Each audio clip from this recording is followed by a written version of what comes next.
పంచవర్ణమఖండమద్భుతమాదికారణమచ్యుతం మాత్రరేవ हि మానసాంతర్భావయే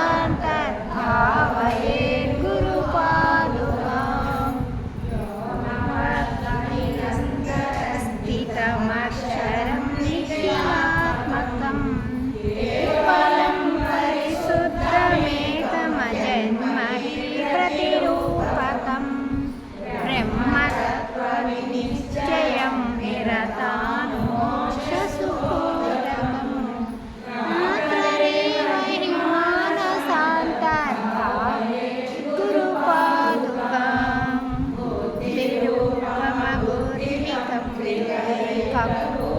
కపూటనివాసినం నిశ్చలం నిరకటమనిర్మలం నిజమూలకం పశ్చిమాంతరకేతనం సుతసంయమగోచరం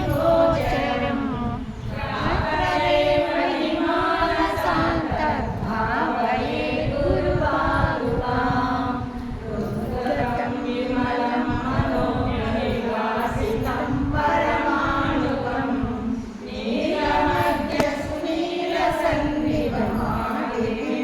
నీలమధ్యసునీలసన్నిభమాదిబిందునిజాంశుకం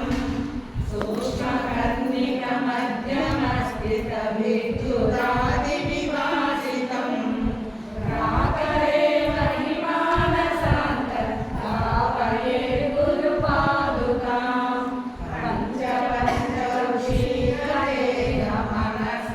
పంచపంచౌషీకరేణమనశ్చతుష్టరస్వరం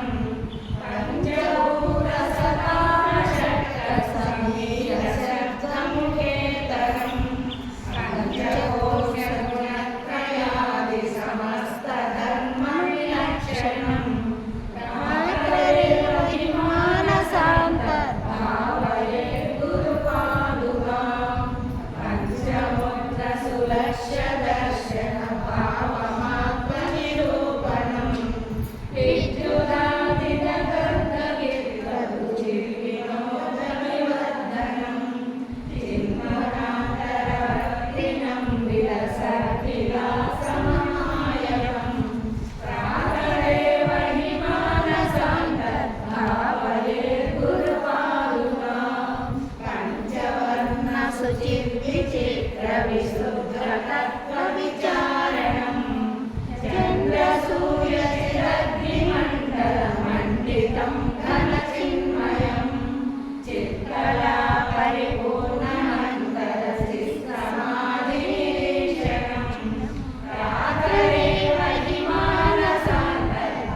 सर्वदेवानां धूपोऽयं प्रतिगृह्यताम् धूपम् आत्मयामि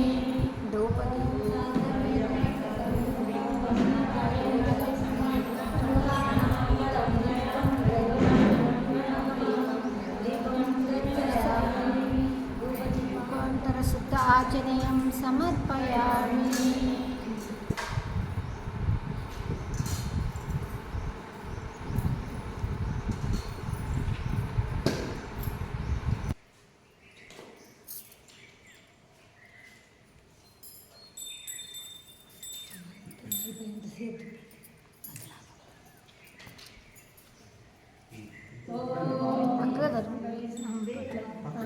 ఇద్దరు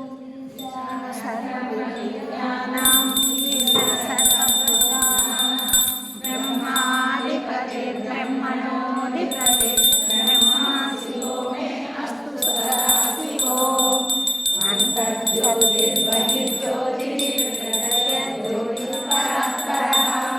ज्योतिः स्वयं ज्योतिः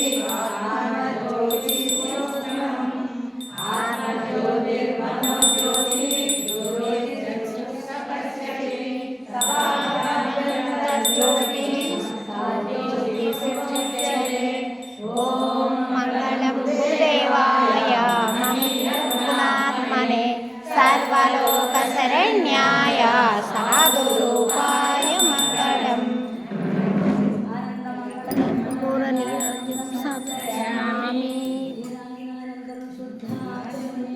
समर्पयामि।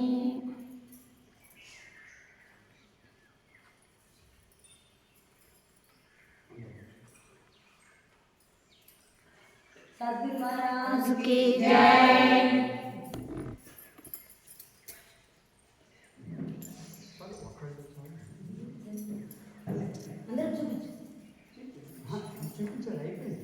అయిపోయినాక మళ్ళీ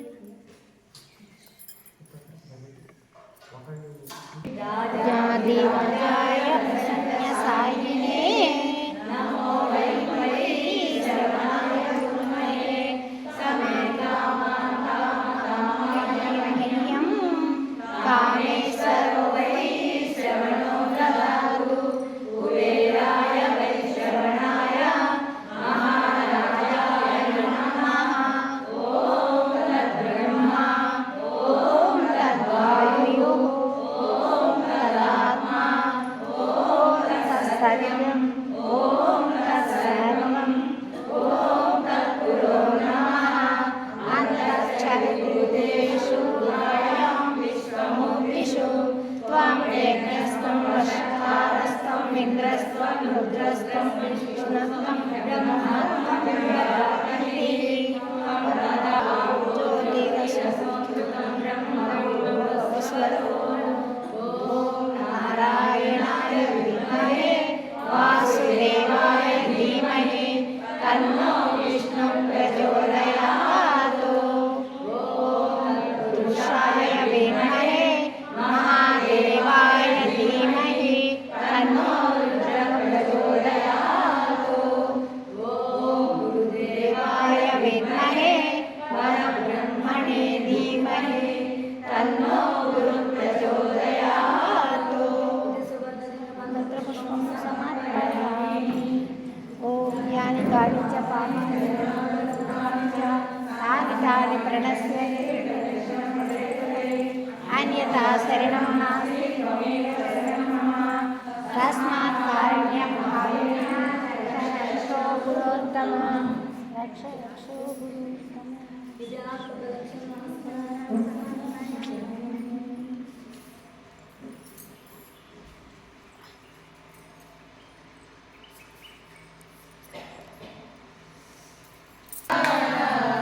జయ సద్గురు ఓంకార జయ సద్గురు ఓంకార బ్రహ్మా విష్ణు సదాశివా బ్రహ్మా విష్ణు సదాశివా బ్రహ్మా విష్ణు సదాశివా బ్రహ్మా విష్ణు సదాశివా।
జయ సద్గురు ఓంకార జయ సద్గురు ఓంకార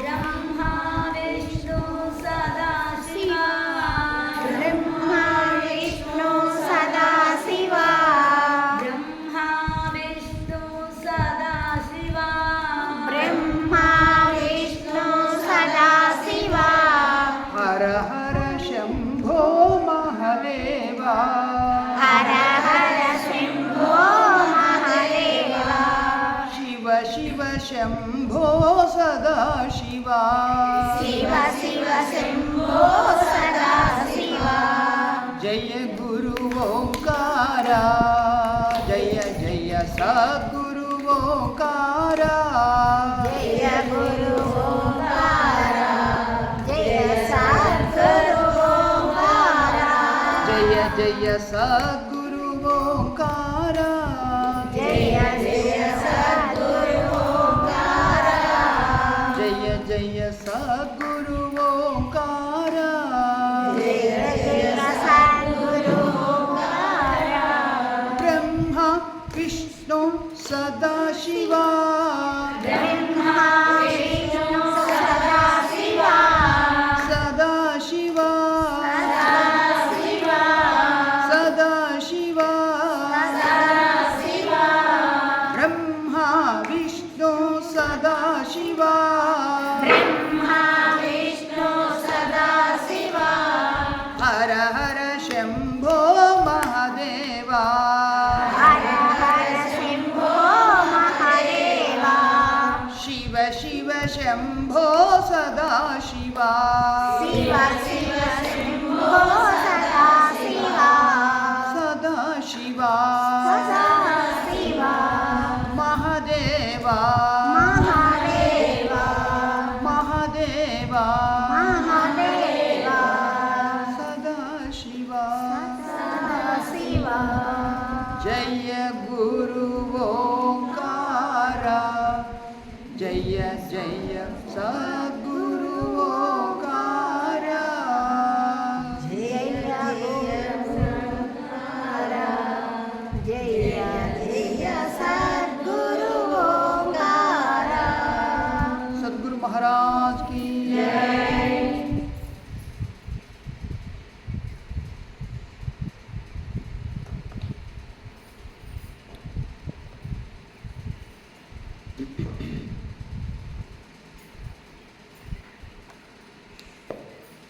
ఓం సహనా భవతు సహనౌ భునక్తు సహ వీర్యం కరవావహై తేజస్వినావధీతమస్తు మా విద్విషావహై ఓం శాంతి శాంతి శాంతి ప్రియ ఆత్మబంధువులరా అధ్యాత్మ సత్యులరా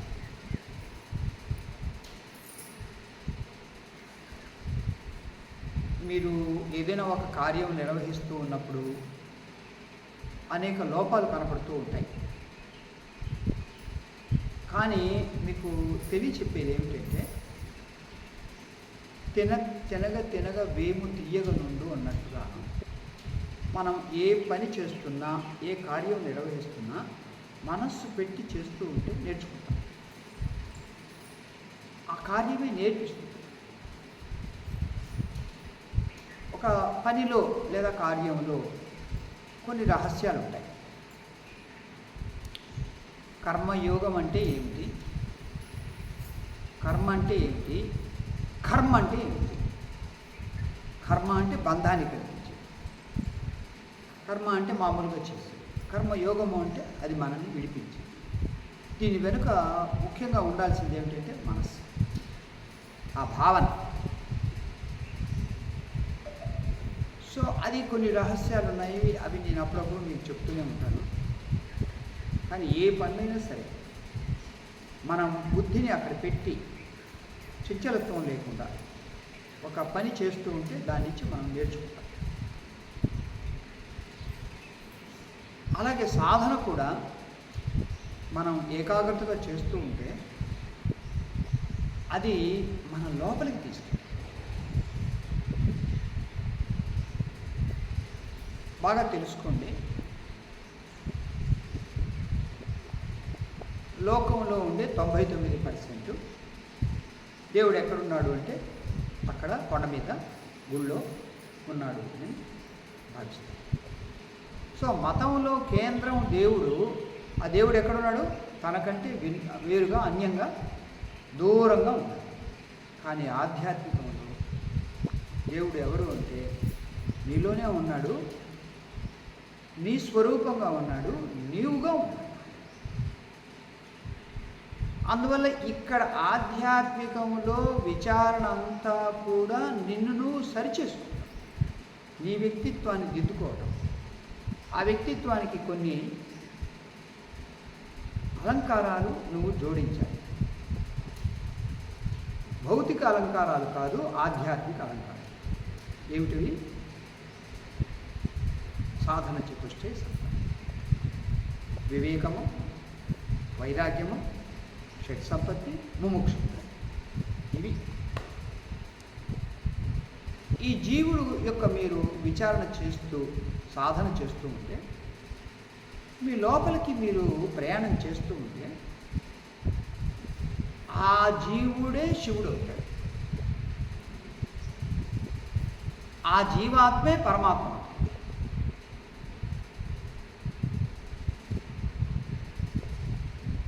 మల్లె పువ్వు గులాబీ పువ్వుగా అవదు, గులాబీ పువ్వు తామర పువ్వుగా అవదు, తామర పువ్వు జాజి పువ్వుగా అవదు. కానీ ఇక్కడ మాత్రం జీవుడు దేవుడు అవటానికి ఆస్కారం ఉంది. అసలు వీడెవరు అంటే జీవుడు దేవుడే. మా చిన్నపిల్లల్ని తల్లి తిరునాళ్ళకు తీసుకెళ్ళి దేవుడు దర్శనం అయిన తర్వాత పిల్లలు గోల్ చేస్తున్నారు, అమ్మ స్వీట్లు కావాలి, స్వీట్లు కావాలి అని. సరేరా అని వాళ్ళను ఒక షాప్కి తీసుకెళ్ళి అక్కడ రకరకాల బొమ్మలు అన్నీ ఉన్నాయి.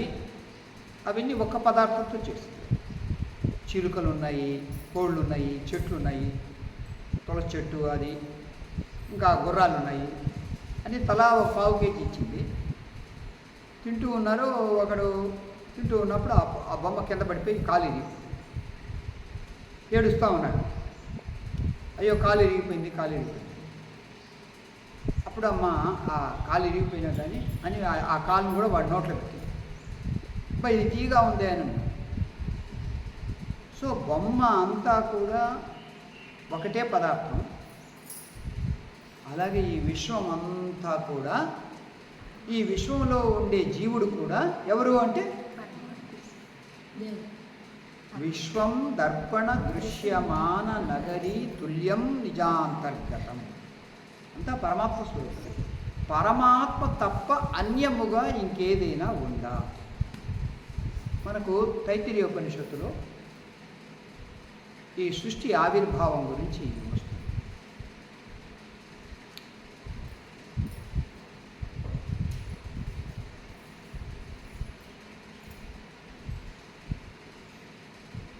ఆకాశాద్వాయు వాయోరగ్ని అగ్నేరాపః అద్భ్యః పృథివీ పృథివ్యా ఓషధయః ఓషధీభ్యో అన్నం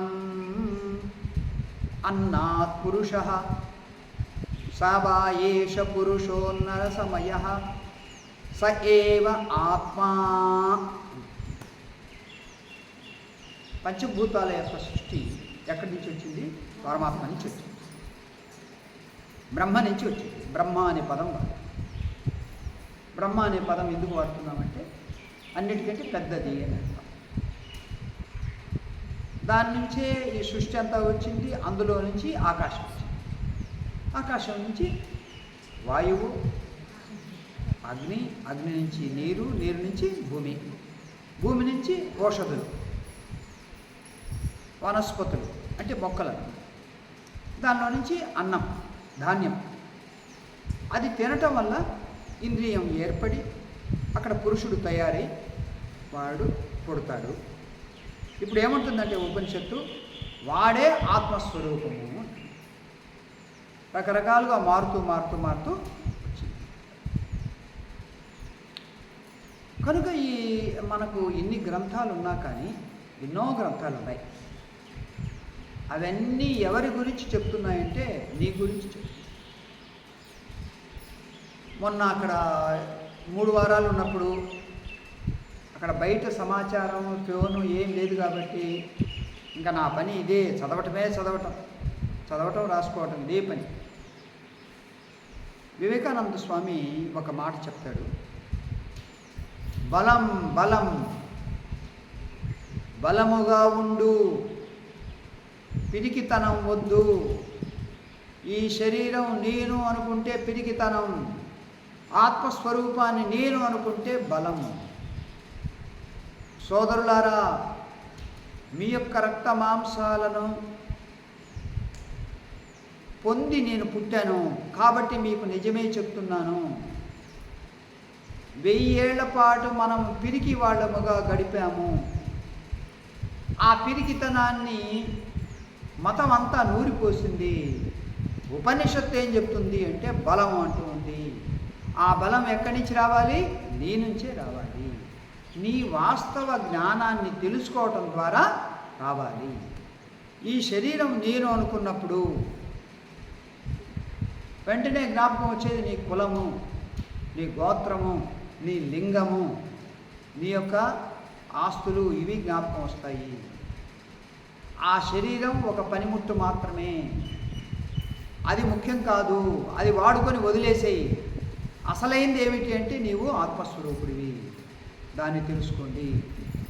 ఉపనిషత్తులు గంటను వాయించినట్లుగా 1000 ఏళ్ల నుంచి, అనేక వేల ఏళ్ల నుంచి ఈ జ్ఞానాన్ని చెప్తున్నాయి. కానీ దురదృష్టవశాత్తు ఈ జ్ఞానం మరుగున పడిపోయి పిరికి వాళ్ళనంతగా తయారు చేసేటువంటి ఈ పురాణాల యొక్క జ్ఞానం ద్వారా మనం ఎంతసేపటికి దాసులము, భక్తులము, మనం బలం లేదు, మనం ఈ అంటరాని వాళ్ళు, ఆ అంటరాని వాళ్ళు, ఈ కులం వాళ్ళు, ఆ కులం వాళ్ళు అని వేరు చేయిపోయి మనం బలహీనులమైపోయాము. ఉపనిషత్ జ్ఞానం ద్వారా అసలు విషయం తెలుసుకోండి అని చెప్పారు.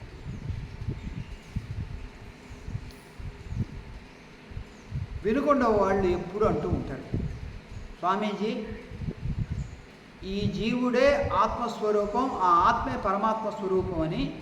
వినుకొండకు ఇప్పటి వరకు ఎంతమంది వచ్చారో అందరూ కూడా ఏదోదో ఉపాయాలు చెప్పి పూజలు చేయించుకొని, యజ్ఞాలు చేయించి డబ్బులు పోగు చేసుకొని పోతారే కానీ అందరి ఆత్మస్వరూపం, ఆనంద స్వరూపం అది నీవే అని చెప్పిన వారు మీరు ఒక్కరే. వినుకొండ వాళ్ళు ఎప్పుడూ తలుచుకుంటూ ఉంటారు. మొన్న కూడా ఒక ఆయన వచ్చాడు, ఆయన పేరు హిమాలయ స్వామి. ఏం పేరు? హిమాలయ స్వామి.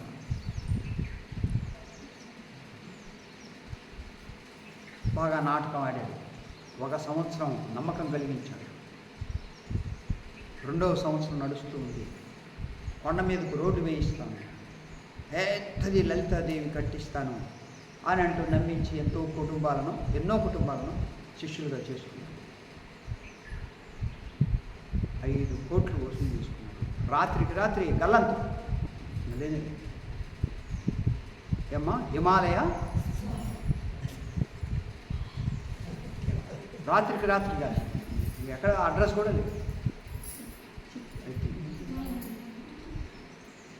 ఒకటి మీరు తెలుసుకోండి,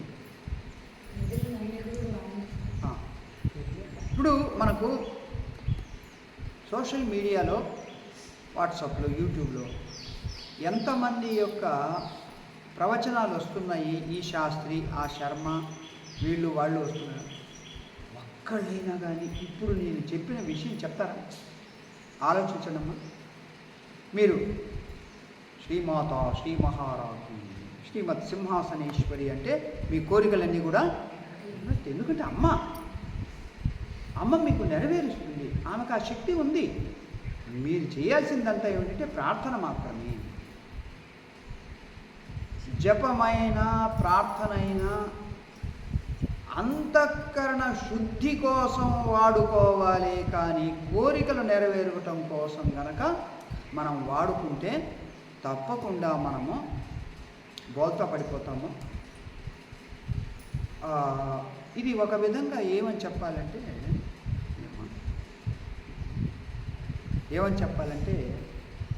మనల్ని మనము బానిసలుగా చేసుకుంటాం. నమ్మకంలోకి కూరుకుపోయేటట్టుగా చేసుకొని ఇక మన బుద్ధి అనేది ఆలోచన లేకుండా భక్తి మార్గంలో ఉండే వాళ్ళు ఎప్పుడు కూడా చూడండి గుంపులుగా పోతూ ఉంటారు. జ్ఞాన మార్గంలో ఉండేవాళ్ళు చూడండి సింగిల్గా.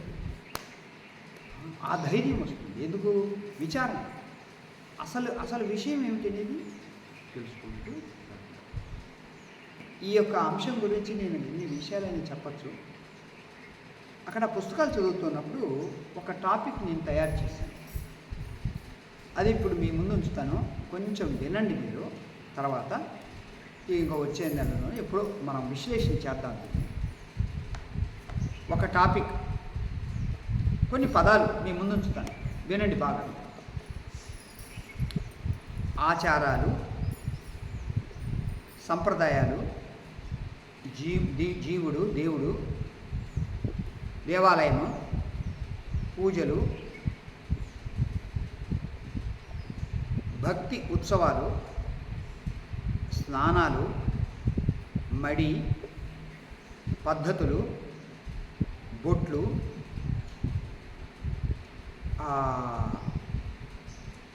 శరణాగతి,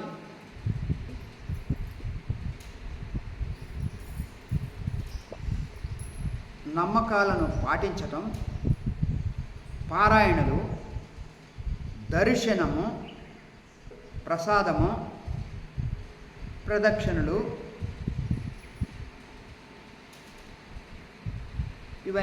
అవన్నీ అక్కడ గుడి కేంద్రంగా చేసుకొని చేసేది. ఇదంతా ఒక బృందం రూపంలో వెళ్తూ ఉంటారు. ఈ బృందం అంతా కూడా దేనికి పరిమితం అయిపోయి ఉంటారంటే రూపము, నామం. ఏమండి? రూపనామం.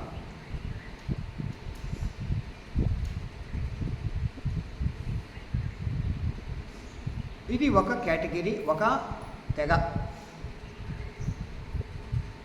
మనస్సు ఒక్క దానికి అతుక్కుపోతే అది జడమైపోతుంది అని తెలుసు. ఏదైనా అంతే, అది మొద్దుబారిపోతుంది. ఇక రెండవ కేటగిరీ వినండి మీరు.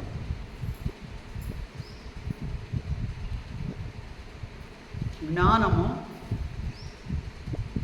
బోధ అనే పదం వాడతాం కదా. బోధ అంటే జ్ఞానమే, కానీ మన వాడుకలోకి ఏమొచ్చేసిందంటే టీచింగ్. బోధ అంటే బోధించుట, ఉపదేశించుట అనే పదానికి అర్థంగా మారిపోయింది. కాదు, బుధు బోధే, తెలుసుకొనటమే బోధ.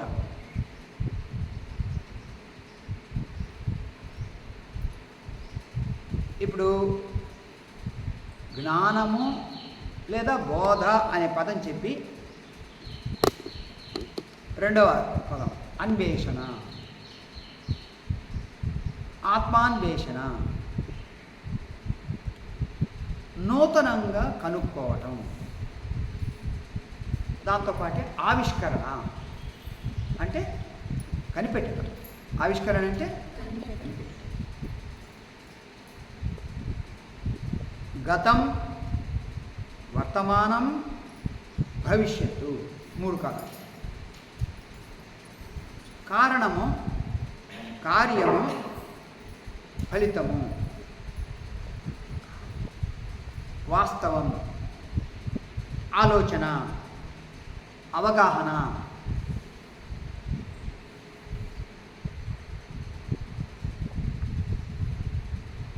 ఇంకా వీటిల్లోనే కొన్ని పదాలు: చైతన్యం, ధ్యానము, పంచ ఇంద్రియాలు, పంచ విషయాలు, అంతఃకరణం, మనస్సు, బుద్ధి, చిత్తం, అహంకారం. ద్రష్ట, దృక్కు, దృశ్యం, ఒంటరితనము, ప్రశాంతత, శూన్యము, యోగము, ధ్యానము, క్రమశిక్షణ, శమదమాదులు, సమాధి, నిశ్శబ్దం, స్వేచ్ఛ, ముక్తి. ఇవి కొన్ని పదాలు. ఈ పదాల ద్వారా ఒక అసలు రెండిటికి సంబంధం లేనటువంటి ఫీల్డ్లు మీకు పరిచయం ఉంటాయి. ఒకటి భక్తి, ఇంకొకటి విచారణ లేదా జ్ఞానం అంటాం. ఇవి రెండు పరిచయం. ఈ పదాల ద్వారానే మీకు విషయం తెలిసిపోతుంది.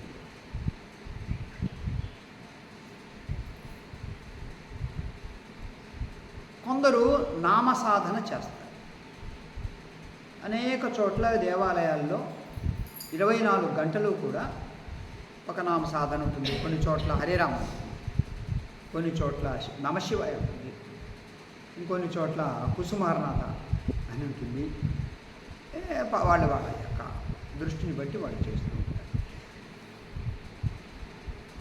ఇంకొన్ని చోట పారాయణ సాధన ఉంటుంది. స్వామీజీతో పాటు అమృత్సర్ వచ్చిన వాళ్ళు ఎవరో చేతులు ఎత్తండి. 2 సార్లు వెళ్ళాం మనము అమృత్సర్. అమృత్సర్ గోల్డెన్ టెంపుల్ చుట్టూ అమృత్ సరోవర్ అని సరస్సు. ఆ సరస్సు చుట్టూ 8 చోట్ల ఈ తలపాగా కట్టుకున్నటువంటి సిక్కులు 8 చోట్ల నిరంతరము కూడా గురు గ్రంథ సాహెబ్ పారాయణ చేస్తారు.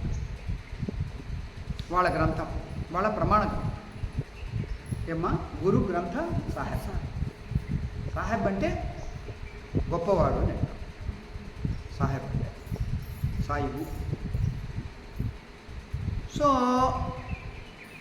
వాళ్ళు ఇంకెప్పుడు పారాయణం, ఇంకా వేరే పనులు ఉంటాయి. ఏంటంటే లంగర్ అని ఉంటుంది, 24 గంటలు భోజనం పెడతా ఉంటారు అక్కడ ఎవరు వచ్చినా కానీ. అక్కడ గురుద్వారాలో ఉండే విశేషం అది. ఎవరు వచ్చినా కానీ భోజనం, ఎవ్వరు వచ్చినా కానీ పెడతారు. ఇక ఒకళ్ళేమో నామ సాధన, ఇంకొకళ్ళు పారాయణ సాధన, ఇంకొకళ్ళు ధ్యాన సాధన, పిరమిడ్ ధ్యానం, ఆనాపానసతి, శ్వాస ఇవి చేస్తుంటారు.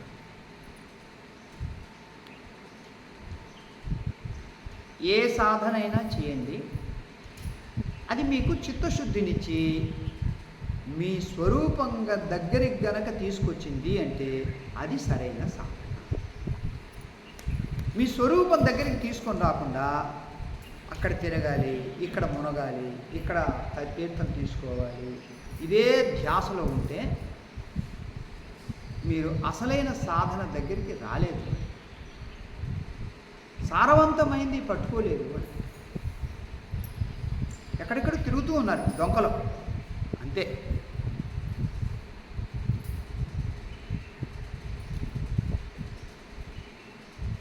ఎందుకు సారవంతమైంది అంటే ఒక్కటే ఒక ప్రశ్న. దుఃఖం, బాధ, వెలితి, కొరత, లేమి ఎక్కడుంది అని అంటే తనలోనే ఉంది. తనలోనే ఉంది. ఇప్పుడు ఎక్కడ సరి చేసుకోవాలి దాన్ని? అద్దంలో నీకు మురికి కనపడతా ఉంది, అద్దాన్ని రుద్దుతా సరి చేస్తుంది. అద్దాన్ని ఎంత రుద్దినా కానీ మురికి ఏమైనా పోతుందా? ఆ మురికి ఎక్కడైతే తన మీద ఉందో దాన్ని సరి చేసుకోవాలి. ఎక్కడ బాధ ఉంది, వెలితి ఉంది, కొరత ఉంది, దుఃఖం ఉంది, దాన్ని విచారణ చేసి దాన్ని పోగొట్టుకున్నప్పుడు మనిషి తృప్తిని, శాంతిని, ఆనందాన్ని, సంతోషాన్ని పొందుతాడు. ఇంకా ఒక మంచి పదం వాడచ్చు, దాన్నే స్వేచ్ఛ, ముక్తి అని అంటాం. లోకములో ఉండే చాలా కొద్ది మందికి మాత్రమే ఈ ఆత్మజ్ఞాన విషయము, ఆత్మ అన్వేషణ విచారణ తెలుసు, కానీ ఎక్కువ మంది అన్యముగా పరిగెత్తటము, ఈ ఈ ఈ ఈ యాత్ర, ఆ దర్శనము, ఆ పారాయణ. మొన్నటి రోజున, నిన్నంతా ప్రయాణంలో ఉన్నాను, మొన్నటి రోజున పిఠాపురంలో శ్రీపాద వల్లభ స్వామి వారి యొక్క సంస్థానానికి వెళ్ళాను. అది వారి యొక్క జన్మస్థలము అని అంటారు కొంతమంది. కొంతమంది ఏమో కాదు ఊరు బయట కుకుటేశ్వర స్వామి మందిరం, పెద్ద ఆలయం ఉంది, శివాలయము, అక్కడ ఒక మూలలో పుట్టారు అని వీళ్ళు అంటారు. సరే, ఏమైనా కానీ నాది ఏదైనా మాట్లాడితే బ్రాహ్మణులు మనల్ని కోపడతారు. మీరు ఒక్క విషయం తెలుసుకోండి, బ్రాహ్మణులు ఎప్పుడూ కూడా ఇతరులకు పౌరోహిత్యం అది చేసి బతికేవాళ్ళు కాబట్టి వాళ్ళకు దగ్గరగానే ఉంటారు, కానీ వీళ్ళకంతే దూరంగా ఉంటారు. ఎందుకంటే ఇంకొకళ్ళు వచ్చి క్యాచ్ చేస్తారేమో వీళ్ళకి. సైకాలజీ. అందువల్ల ఊర్లో అంత వైశ్యులు, వేరే వేరే వేరే కులాలు ఉంటారు. అప్పుడు బ్రాహ్మణులు కూడా ఎక్కడ ఉండాలి? వాళ్ళకు దగ్గరగానే ఉండాలి. కాబట్టి ఇల్లు అక్కడే. కానీ కొంతమంది ఒప్పుకోరు, శివాలయం బయట, ఊరు బయట పుట్టాడు అని. సరే,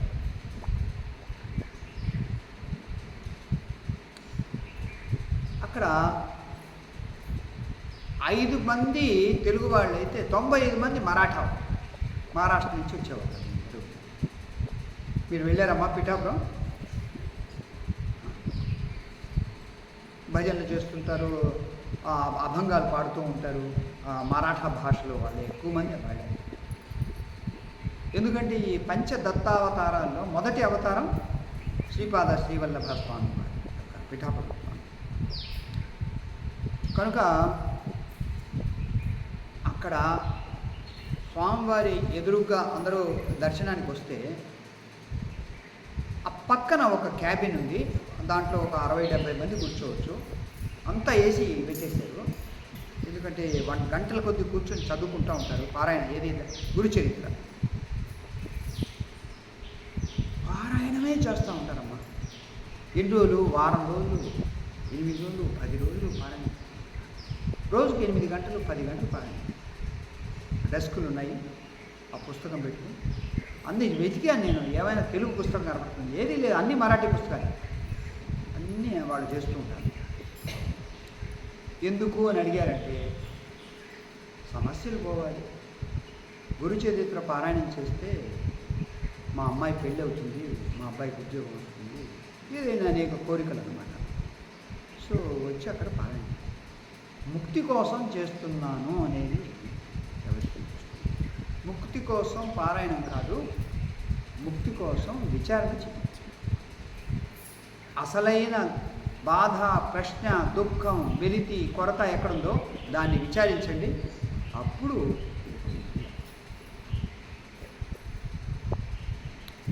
ఆత్మబోధలో 2వ శ్లోకం అనుకుంటాను. బోధోన్యో సాధనేభ్యో హి సాక్షాన్ మోక్షైక సాధనం పాకస్య వన్హివద్ జ్ఞానం వినా మోక్షో న సిద్ధ్యతి. వంట చేయాలి అంటే అన్నీ ఉన్నాయి, సరుకులు ఉన్నాయి, గిన్నెలు ఉన్నాయి, పొయ్యి ఉంది, లైటర్ ఉంది, నీళ్లు ఉన్నాయి, కానీ వంట తయారు కావట్లేదు. ఎందుకు తయారు కావట్లేదు? అక్కడ పుస్తకంలో, నేను కొత్తగా వంట నేర్చుకుంటున్నాను కదా, అగ్ని మండించండి అని లేదు కాబట్టి వీడు అన్నీ రెడీ పెట్టుకుని ఏం వంట కావట్లేదు అని చూస్తూ ఉన్నాడు. అప్పుడప్పుడు ఇట్లా చూస్తూ ఉంటాడు, ఏమన్నా అన్నం తయారవుతుంది. ఆ తర్వాత ఎవరిని అడిగాడు ఫోన్ చేసి వాళ్ళ అమ్మను, ఏమ్మా ఏం వంట కావట్లేదంటే, అరే అన్నీ తయారు చేసుకున్నావు, చేసుకున్నావు, అన్నీ రెడీగా ఉన్నాయి. ఎంతసేపు అయింది నువ్వు పొయ్యి మీద పెట్టి? అరగంట అయింది. మరి ఎందుకు తయారు కాలేదురా? ఏందోనమ్మా నాకు అర్థం కావట్లేదు. మరి నువ్వు ఆ లైటర్ వెలిగించావంటే పుస్తకంలో లేదుగా అని అన్నాడు. ఓరి నీ దుంపదంచ, పుస్తకం ముందు మంట వెలిగించాలంటే వీడు కోపం వచ్చి ఆ పుస్తకానికి మంట పెట్టేసింది.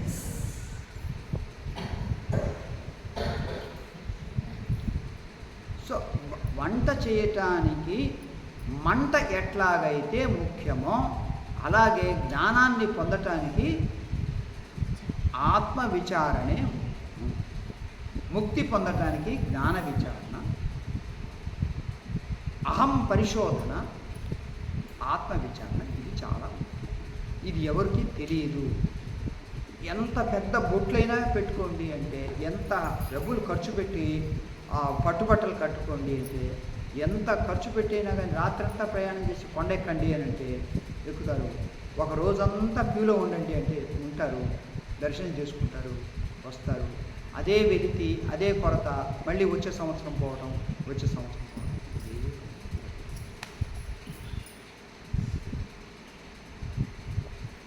రూములో చీకటి ఉంది, ఆ చీకటిని పోగొట్టడానికి ఒకటే ఒక పని చేయాలి, అగ్గిపుల్ల వెలిగించి అక్కడ ఆ కొవ్వొత్తుని వెలిగించు చాలు. వీడు చిందులేస్తూ ఉంటే, డ్యాన్స్ వేస్తూ ఉంటే చీకటి ఎట్లా పోతుంది?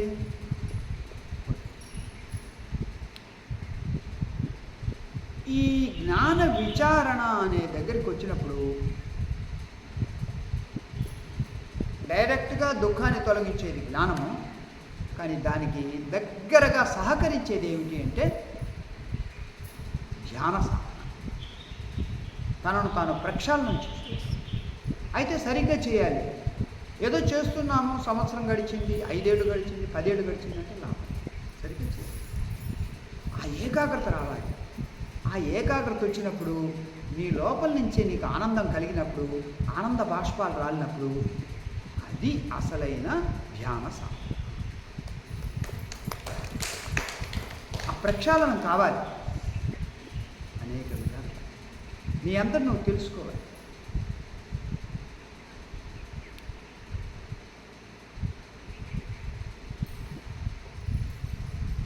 స్వామీజీ వారు యమునా నది పుష్కరాలకు వెళ్తూ ఉన్నారు.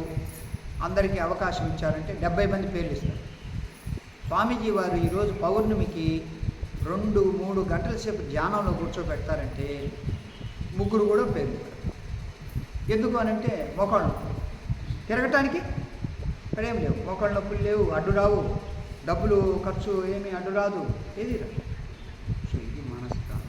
సో ఇంద్రియాల వెనుక ఉండే మనస్సు బాహ్యంగా తిరగటానికి అలవాటు. చంచలంకి మన కృష్ణ. అందువల్లనే శివానంద లహరిలో శంకరాచార్యులు వారు అంటారు, ఏ స్వామిన్ కపాలిన్ భిక్షోమే. అయ్యా మీరు భిక్షాపాత్ర పట్టుకొని అడుక్కోవటానికి వెళ్తారు కదా, అప్పుడు అందరూ మీ వైపు చూసి మీకు భిక్ష వేయటానికి మీరు ఒక పని చేస్తూ ఉంటారు. అదేమిటంటే మీతో పాటు కోతిని తీసుకెళ్తారు. ఆ కోతి బదులుగా నా మనస్సును తీసుకెళ్ళండి, ఇది కొంచెం మీ స్వాధీనంలో ఉంటుంది, నేను బాగుపడతాను అంటాడు శంకరాచార్య. మర్కట. అలాగే ఈ కోతి ఏం చేస్తుంది అంటే తనకంటే అన్యముగా ఇంకొక చోట వెతుకుతాం, తనలో వెతకదు, తన వైపు చూడదు, అసలు సమస్య ఎక్కడుందో తెలుసుకోదు. సో పునరపి జననం పునరపి తిరుగుతాం ఏ విధంగా. కనుక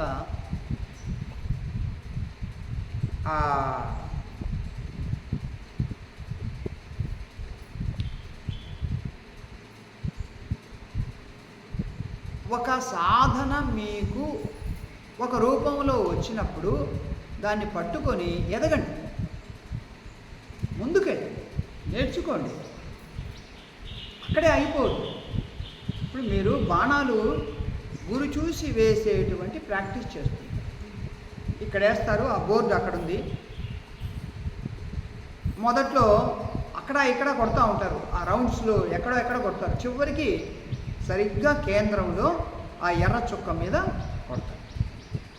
జీవితం అంతా అక్కడ కొట్టడానికి కాదు ఆ ప్రాక్టీసు, వేరే ఏదైనా కొట్టడానికి ఆ ప్రాక్టీస్. అలాగే ఒక సాధన అక్కడితో ఆగిపో. రోజు రోజుకి మనకు ఏకాగ్రతనివ్వాలి, సంతృప్తినివ్వాలి. నేను ఈ మార్గంలోకి వచ్చాను, నాకు ఇది తృప్తినిచ్చింది, ఆ జీవితంలో ఒక మంచి మార్పు తీసుకొచ్చింది అనే ఒక అవగాహన కలిగించి తృప్తినిచ్చి మిమ్మల్ని ఆ ఆ పరిశోధనలో మునిగిపోయేటట్టుగా చేయండి.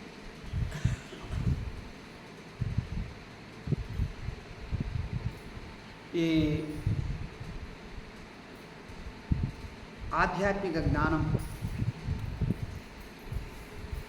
అతి గొప్పది. ఎంతో పుణ్యం చేసుకుంటే కానీ ఈ మార్గంలోకి అందరూ రాలేరు. పునరపి జననం పునరపి మరణం అన్నట్టుగా మరలా మరలా పుట్టడం మరలా చావటం అన్నట్టుగా గుడికి పోవటం రావటం, గుడికి పోవటం రావటం, ఇదే చేస్తూ ఉంటారు అందరూ కూడా. ఇంకా అక్కడే ఆగిపోతూ ఉంటారు. సో అందరూ అదే ఆ స్థాయిలోనే నిలిచిపోతారు. ఎవరో కొద్దిమంది మాత్రమే. రామకృష్ణ పరమహంస అంటారు తన యొక్క అంతరంగ శిష్యులతో, ఆయన గృహస్థులే ఉన్నా కానీ శిష్యులు ముఖ్యంగా బ్రహ్మచారి లాంటి వాళ్ళు వస్తే వివేకానంద, బ్రహ్మానంద, శివానంద వీళ్ళందరూ ఒక 17-18 మంది శిష్యులు ఆయన చివరికి మిగులుతారు. వాళ్ళతో అంటాడు ఆయన, మీరు బ్రహ్మచారులుగానే జీవితాన్ని సాగించండి, గృహస్థాశ్రమంలోకి వెళ్ళద్దు, కామినీ కాంచనాలు మిమ్మల్ని బంధంలోకి నెట్టేస్తాయి, మీరు సాధన చేయలేరు, జీవితం మీకు సరిగ్గా ఉపయోగపడదు అని చెప్తారు. దానికి ఒక ఉదాహరణ చెప్తాడు ఆయన. నాయనలారా, సాయంకాలం అయితే ఎంతోమంది కలకత్తా నగరం నుంచి ఈ దక్షిణేశ్వరం కాళికాలయానికి వస్తారు.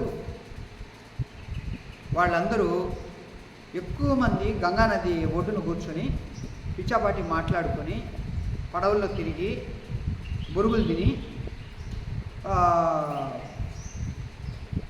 కొంతమంది స్నానాలు చేసి ఇట్లా గడిపి చీకటి పడే వేళకు వెళ్ళిపోతారు.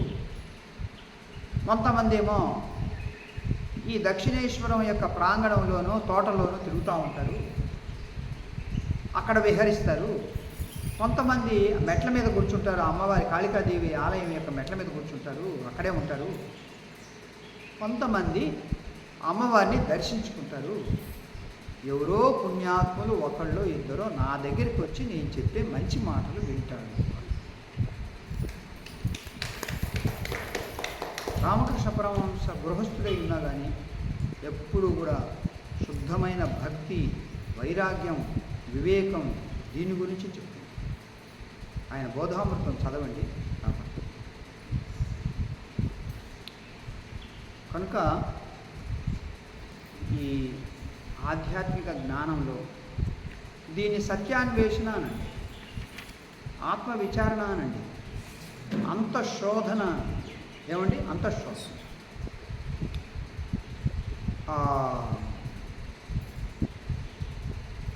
బ్రహ్మ విచారము అనండి. అది కొంచెం పెద్ద పదం అవుతుంది. ఇదే అంతా ఇదే బ్రహ్మశోధన అంటే. అంతా అక్కడికే రావాలి. ఎక్కడికి? రమణ మహర్షి అంటారు కదా, నేను ఎవరు, ఈ విచారణ దగ్గరికి రావాలి. ఆ విచారణ చేయగా ఏమవుతుందంటే, ఒక శిల్పి రాయని చెప్తూ ఉంటే ఎవరో అడిగారట, అయ్యా నువ్వు విగ్రహాన్ని చెక్కుతున్నావా అని అడిగారు. లేదు, నేను రాయిని చెక్కుతున్నాను అని అడిగారు. విగ్రహం తయారు చేయటానికా అన్నాడు. అడిగాడు. లేదు, చెత్తనంతా తీసేయటానికి నేను చెక్కుతున్నాను. అంటే రద్దంతా పోతే ఇంక మిగిలేది ఏమిటి? విగ్రహమే. అది మనము ఈ రద్దును పోగొట్టాలి, ఈ చెత్తనంతా తీసేయాలి. ఎంతో ఉంది, చాలా ఉంది. అది జీవభావాలు, భక్తుడి భావాలు, స్త్రీ భావాలు, పురుష భావాలు, కుల భావాలు, మత భావాలు, ఇవి చాలా ఉన్నాయి. బరువు మోసుకొని వెళ్తూ ఉంటాం. ఎంత బరువు మోసుకొని వెళ్తే అంత కుంగిపోతూ ఉంటాం. ఎంత వదిలించుకుంటే అంత తేలిగ్గా తల ఎత్తి చక్కగా చూడాలి. ఆ జ్ఞాన విచారణ చేయండి చక్కగా. ఓం తత్సత్. ఓం ఇందాక తీసాం. రేపు 31/2వ తారీఖు జూన్ 2వ తారీఖు మనకు ఒంగోలులో ఎస్జీవిఎస్ కన్వెన్షన్ సెంటర్లో చిన్మయ మిషన్ వారిది వజ్రోత్సవ రథోత్సవం 75 సంవత్సరాలు నిండిన సందర్భంగా చిన్మయానంద స్వామి మొట్టమొదట గీతా జ్ఞాన యజ్ఞం ఎక్కడ చేశారో అక్కడ పూనా నుంచి బయలుదేరి వస్తుంది కనుక జూన్ 2వ తారీఖు మనకి ఇక్కడికి ఒంగోలుకు వస్తుంది. ఆ కన్వెన్షన్ సెంటర్లో ఒక 2000 మంది చేత భగవద్గీత పారాయణం చేయించాలి. 15వ అధ్యాయం మీకు అందరికీ కాగితాలు పంపించారా? ఆ పారాయణం చేయండి.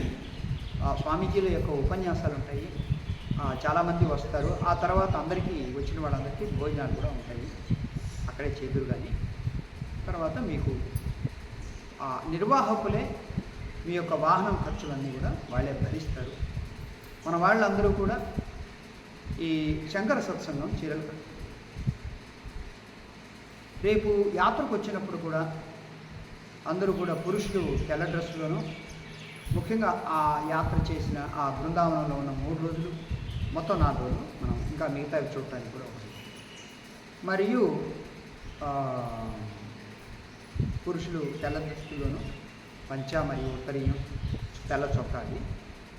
స్త్రీలు శంకర సత్సంగం చీరలు ఉంటుంది. ఎండలు బాగా ఉంటాయి అక్కడ. సో అందరికీ ఏసీ గదులే ఏర్పాటు చేశారు, ఏసీ అకామిడేషన్ ఉంది. అందరూ చక్కగా సేద తీరండి. అక్కడ మనము 8వ తారీఖు ఉదయం 4 గంటలకు ట్రైన్ ఎక్కుతాము. ఇక్కడ విజయవాడలో 9వ తారీఖు ఉదయం దిగుతాం. ఆ ట్రైన్ నేరుగా మథురాలో ఆగదు కాబట్టి ఆగ్రాలో ఆగుతుంది. అక్కడ దిగి వెంటనే ఇంకో ట్రైన్ ఉంది, అది ఎక్కేసి 1 గంట సేపు ప్రయాణం చేస్తే మథురా. మథురాలో దిగి మనము మథురా నుంచి ఒక 10 కిలోమీటర్లు ఉంటుంది బృందావనం, అక్కడికి వెళ్తాము. వసతి అంతా ఏర్పాటు అవుతుంది. సో అక్కడ చూడవలసింది, తిరగవలసింది. ఇక్కడ ఎండకు అక్కడ ఎండకు తేడా ఏమిటంటే అక్కడ గుచ్చుతూ ఉంటుంది, సూదుల్లాగా గుచ్చుతూ ఉంటుంది అక్కడ ఎండ. సో ఎక్కువసేపు ఉండలేము మనం అక్కడ ఎండలో. అంతా కవర్ చేసుకోవాలి, ముఖము తల అంతా కవర్ చేసుకోవాలి. దాహం కూడా బాగా వేస్తూ ఉంటుంది. చలి కూడా అట్లాగే ఉంటుంది అక్కడ. ఇప్పుడు చలికాలం, వర్షాలు కూడా బాగా పడతాయి. సో ఈ అయిన తర్వాత మళ్ళీ ఇంకా మనము 12వ తారీఖు రాత్రికి సాయంకాలం 5:30కు మథురాలో ట్రైన్ ఎక్కేసి నేరుగా మనము ఒంగోలు వచ్చేస్తాం. ఒంగోలు వచ్చేసరికి సాయంకాలం ఆ రాత్రి పగలు అంతా ప్రయాణం చేసి రాత్రి 12 గంటలకు మనము ఒంగోలులో దిగేస్తాము. ఇంకా ఒంగోలు నుంచి మనం వచ్చేస్తాం. ఇది మొత్తం 68 మంది ఎంతమంది అయ్యారు, లేకపోతే 66 మంది అనుకుంటాను. సో కావలసిన పారాయణ పుస్తకాలు తెచ్చుకోండి, దుస్తులు తెచ్చుకోండి, మీకు అవసరమైనది తెచ్చుకోండి. అక్కడ వేరే వాళ్ళ పళ్ళెంలో తినటం కంటే మీ కంచం, మీ గ్లాసు అవి తెచ్చుకోండి. ఇప్పుడు మీరే ఉపయోగించుకోవచ్చు.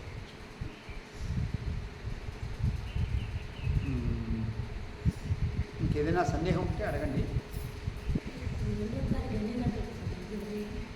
ఉదయం ఇంకా సాయంకాలం అమ్మా, సాయంకాలం అక్కడ 6 గంటలకు మనం చేరుకుంటే చాలు. నా ఫోన్ ఇవ్వమ్మా ఆపేసి.